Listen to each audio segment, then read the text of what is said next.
खेसारी जी के छपरा में हवेली बनाने के लिए ग्लोबल वाला के पास औकात हो गया पैसा देने के लिए।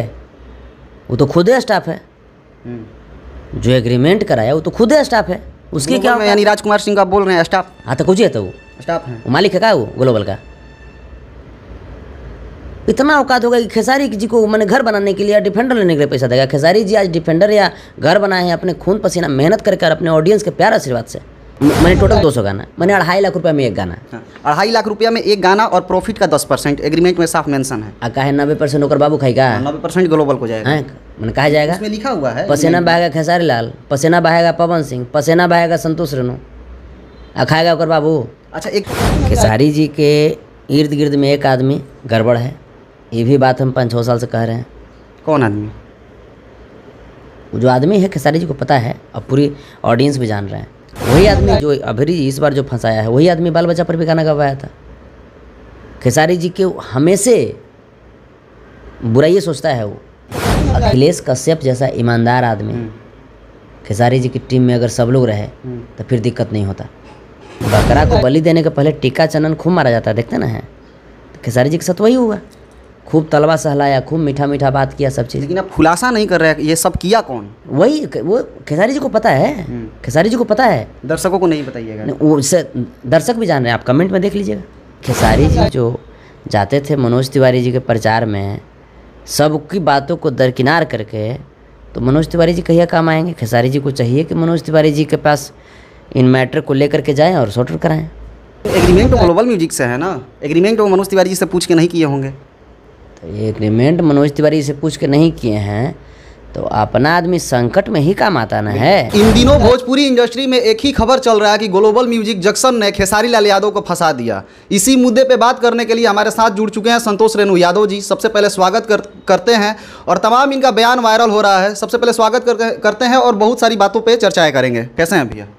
एकदम बढ़िया हैं, आप कैसे हैं? बहुत बढ़िया है। अभी देखा जाए भैया तो भोजपुरी इंडस्ट्री में खेसारी जी के ऊपर मुश्किलें बढ़ गई हैं। हालांकि ग्लोबल म्यूजिक जंक्शन से के आधार पे दिल्ली हाई कोर्ट का एक बयान आदेश आता है, और जिस आदेश में मेंशन है कि 23 सितंबर 2025 तक खेसारी लाल यादव अदर कंपनी को गाना नहीं देंगे, जो भी गाना देंगे ग्लोबल म्यूजिक को ही देंगे। 100 गाने की बात है, कैसे देखते हैं इन मामलों को? देखिए, अब 100 गाना के बात रहे, चाहे 200 गाना, चाहे 500 गाना, जी मैटर ही नहीं है।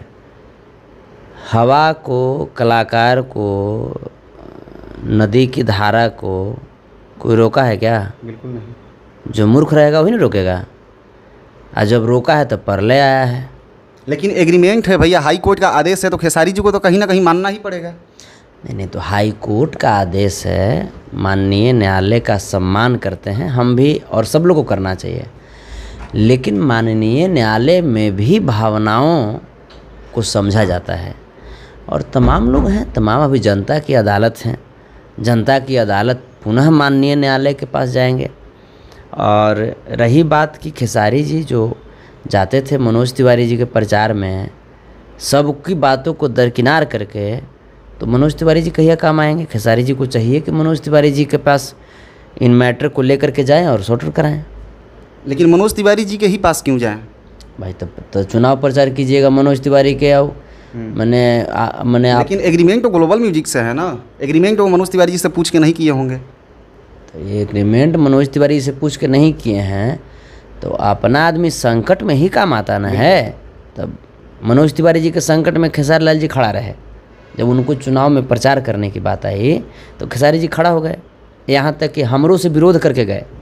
आपसे विरोध करके गए? हाँ, उस समय हम बॉम्बे से आ रहे थे, हमको पता चला कि मनोज तिवारी जी के प्रचार में जा रहे हैं, तो हम फ़ोन किए उनको। मैं कहा भैया कहाँ हैं आप? बोले कि दिल्ली में हैं। मैं क्या कर रहे हैं भैया? बोले कि आए थे मनोज भैया के प्रचार में। हम कहे भैया वो भाजपा में है, और भाजपा जो है वो गरीब का पार्टी नहीं है भैया, गरीब का विरोधी है वो, और आप भी गरीबी से उठे हैं और भाजपा को सपोर्ट करने जा रहे थे। कि नहीं भाजपा को नहीं, मनोज तिवारी को। हम कहते मनोज तिवारी तो भाजपा के ना हैं। तो बोले कि जो हमको साथ दिए हैं समय पर। तो हम कहे कि आपको प्रोफेशनली साथ दिए हैं, आप उनको अभी जो काम करने जा रहे हैं वो सोशली साथ होगा, पॉलिटिकली साथ होगा, आप उनको प्रोफेशनली साथ दीजिए, उनको 2000 को फिल्म दिलवा दीजिए। लेकिन नहीं संतोष ऐसे वैसे। हम कहे कि ठीक है, लेकिन आप बिहार में भाजपा का प्रचार करने के लिए मत आइएगा भैया, नहीं तो पहला विरोधी हम ही रहेंगे। तो इस पे वो बोले कि जे तो हम जब बताओ तो हम कहाँ जी, हम कहे कि आपका अपना है, लालू प्रसाद यादव जी के पास रहिए, तेजस्वी यादव जी के पास रहिए। तो वो बोले कि हमको निमंत्रण मिला है। हम कहे तो घर में निमंत्रण की ज़रूरत होता है। तो उस समय पहली मेरी थोड़ा सा जो नोक झोंक हुआ किसी बात को लेकर खेसारी जी से, तो इसी बात को लेकर के हुआ था। उस समय भी हम इनको बोले थे कि मनोज तिवारी आपको फंसाएगा। लेकिन वीआईबी विजेंद्र सिंह भैया बोल रहे हैं कि खेसारी जी के जो इर्द गिर्द लोग हैं उन्हीं के कारण खेसारी जी कहीं ना कहीं फंसे हुए हैं। हम देखिए, खेसारी जी के इर्द गिर्द में एक आदमी गड़बड़ है, ये भी बात हम 5-6 साल से कह रहे हैं। कौन आदमी? वो जो आदमी है खेसारी जी को पता है, अब पूरी ऑडियंस भी जान रहे हैं। ऑडियंस को भी बता दीजिए। अखिलेश कश्यप जैसा ईमानदार आदमी खेसारी जी की टीम में अगर सब लोग रहे तो फिर दिक्कत नहीं होता। तो अखिलेश कश्यप जी ईमानदार हैं तो बेईमान कौन है? बेईमान खेसारी जी को पता है। हम ऑलरेडी फ़ोन पे भी बोल दिए हैं उनको। हम उनको बोले हैं कि आदमी आपको फंसाएगा। और अभी तो इतना ही ना हुआ है, पहले बाल बच्चा पर गाना गवाया, उसमें फंसवा दिया। उनका टीम गवाया, और कौन गवाया है? वही आदमी जो अभी इस बार जो फंसाया है, वही आदमी बाल बच्चा पर भी गाना गवाया था। खेसारी जी के हमेशा बुराई सोचता है, वो अपन भंडारा मार लेगा, अब बस होकर बाद काम खत्म। वो तो बी टीम का आदमी है, विपक्षी टीम का आदमी है वो। उनके कैरियर को कैसे देखते हैं? कैरियर पे लोग सवाल उठा रहा है कि 2 साल में उनका कैरियर ख़त्म हो जाएगा। देखिए, अब तो जब आप दिमाग से नहीं चलिएगा, खेसारी लाल यादव अब एक व्यक्ति मात्र नहीं रह गए ना, सिर्फ एक कलाकार मात्र नहीं रह गए, वो एक ब्रांड है, वो एक पहचान है भोजपुरी की। तो आपको अपना लेवल समझना पड़ेगा। उस पहचान को, भोजपुरी की उस पहचान को मिटाने में लोग क्यों लगे हैं? इसलिए लगे हुए हैं क्योंकि लोग जान रहे हैं कि इसको हरा नहीं सकते। सामंतवादी लोग, मनुवादी लोग, ब्राह्मणवादी लोग जब आपको हरा नहीं सकता तो आपके खिलाफ षड्यंत्र करेगा। यानी आप सीधे तौर पे कह रहे हैं ग्लोबल म्यूजिक जंक्शन के ऑनर हैं या फिर ग्लोबल म्यूजिक जंक्शन के टीम उनके साथ साजिश किया है? हाँ, ये कैसे कह सकते हैं? एग्रीमेंट में ऐसा तो नहीं है। 56 पेज का जजमेंट आया, वीआईबी विजेंद्र सिंह ने हमें दिखाया कि उसमें प्रॉपर तरीक़ा से बात हुआ है। पहला टर्न में 30 लाख रुपया दिया गया है, दूसरा टर्न में 1.5 करोड़ का बात हुआ है, फिर तीसरा टर्न में 3 करोड़ का बात हुआ है, टोटल मिला के 5 करोड़ का बात हुआ है, जिसमें 1.5 करोड़ जाने तक 2022 में ही मामला फंस गया था। इसके बाद भी खेसारी जी सॉर्ट आउट कर सकते थे, लेकिन नहीं किए। आप ये बताइए, खेसारी जी जिस समाज से आते हैं उसी समाज से हम भी आते हैं, और उस समाज को शोषित समाज कहा जाता है।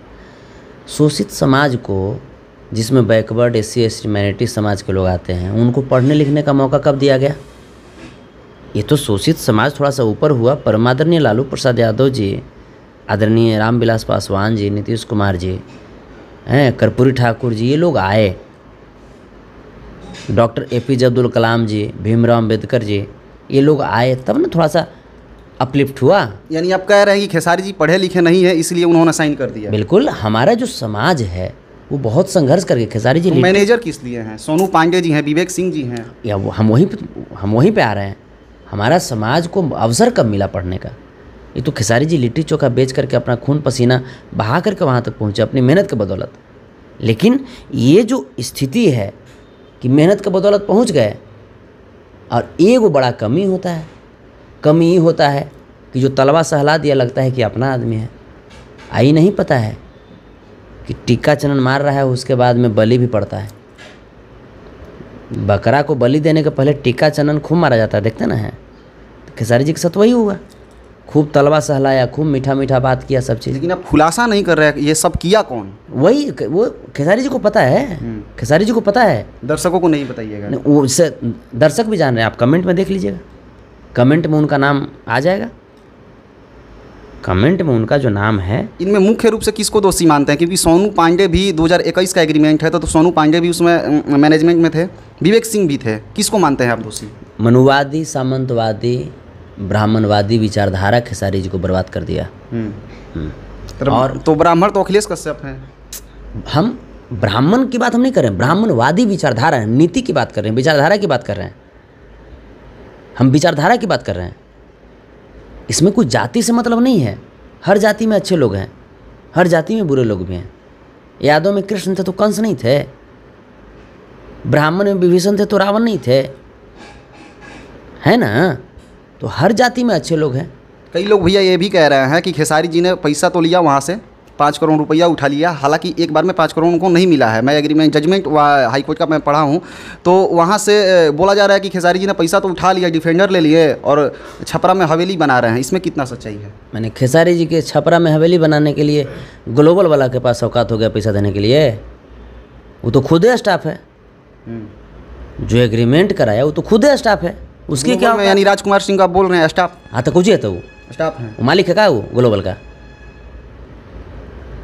इतना औकात होगा कि खेसारी जी को मैंने घर बनाने के लिए या डिफेंडर लेने के लिए पैसा देगा? खेसारी जी आज डिफेंडर या घर बनाए हैं अपने खून पसीना मेहनत करके अपने ऑडियंस के प्यार आशीर्वाद से। ये सब ग्लोबल फ्लोबल कोची होगा जी? पब्लिक है नहीं तो ग्लोबल फ्लोबल होगा? कलाकारे से ना कंपनी चलता है, और पब्लिक से कलाकार चलते हैं।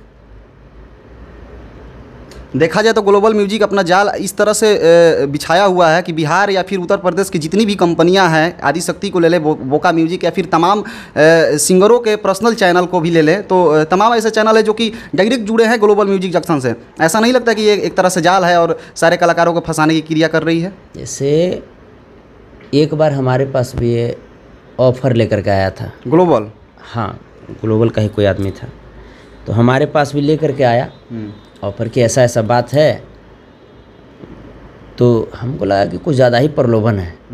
तो हमको लगा वही कि आएगा शिकारी आएगा, दाना छीटेगा, लेकिन दाना मत चुगना नहीं तो जाल में पड़ जाओगे। तो हमको लगा कि हम बोले कि देख भाई, हम एक सॉन्ग की एक बार बात करेंगे हम। वो बोले कि 100 गाना एक ही बार।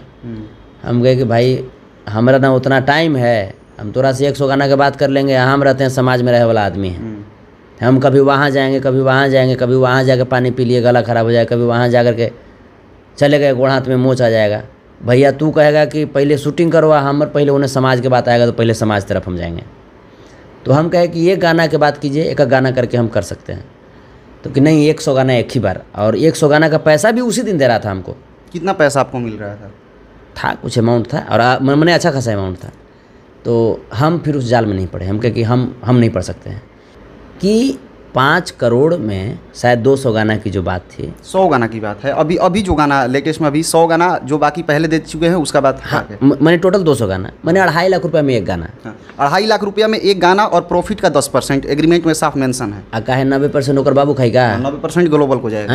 मैंने कहा जाएगा, इसमें लिखा हुआ है पसीना बहाएगा खेसारी लाल, पसीना बहाएगा पवन सिंह, पसीना बहाएगा संतोष रेणु, खाएगा ओकर बाबू। अच्छा एक चीज़ और बताइए, 2021 में क्या खेसारी लाल का गाने का रेट 2.5 लाख था? नहीं, 2021 में उनके गाने का रेट 10 लाख 12 लाख था। तो कैसे 2.5 लाख में एग्रीमेंट हो गया? तो वही तो करें ना कि खेसारी जी जिस व्यवस्था से ऊपर आए वो शोषित व्यवस्था थी, पढ़ाई लिखाई का अवसर नहीं मिला, और एग्रीमेंट जो बना वो इंग्लिश में बना। इंग्लिश में बना तो आखिर समझेगा कौन? इसीलिए तो लोग मैनेजर रखते हैं ना। आप एक चीज़ देखिए, क्या होती है मनुवादी व्यवस्था, ब्राह्मणवादी व्यवस्था। चारा घोटाला किनके शासनकाल में हुआ? जगन्नाथ मिश्रा। और फंस कौन गए? लालू प्रसाद यादव जी। क्यों फंस गए? क्योंकि लालू प्रसाद यादव जी अपने इर्द गिर्द वैसे लोगों को जगह दे दिए जो जगन्नाथ मिश्रा के करीबी था। वैसे ही खेसारी लाल यादव जी अपने इर्द गिर्द वैसे लोगों को मुख्य पद पे बैठा दिए जो इनके विपक्षी का करीबी है।